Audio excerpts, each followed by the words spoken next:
Now, what we're going to go over in this video are the 4 types of ways that an individual can make income in today's time, but which ones actually present the lowest to no risk and the most stable to highest profit margins. Now, like we mentioned, there are 4 ways to make income. We're talking about 9-to-5 job income where you're a contract laborer, it's commission-based, employee. Nothing wrong with that. That's a great foundation to get started, okay? Because these other 3 avenues over here are going to require that, okay? Because once people are able to accumulate and save enough resources, they typically tap into traditional business income where they own a small business like a mom and pop shop or something that's more passion focused, more niche specific. Then you also have those that tap into investment income, which is real estate, franchising, investments, royalties. I don't know about you. You have to have a substantial amount of capital to make any of these 2 income sources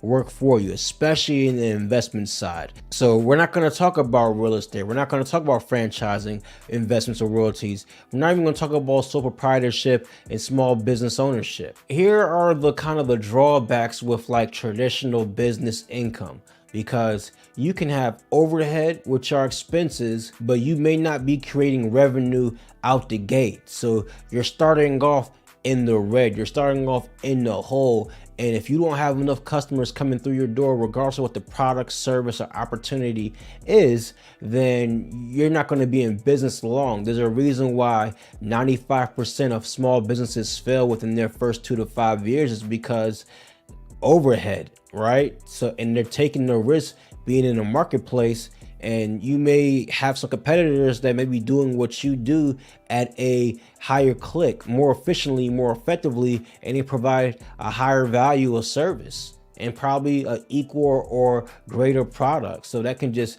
monopolize you out of the marketplace, but you still have the overhead. You probably took out that loan, so you still owe the bank. So starting a small business can be risky from that regard. Then we look into investment income like real estate, franchising, investing. Those avenues right there require so much upfront capital and you can lose it all.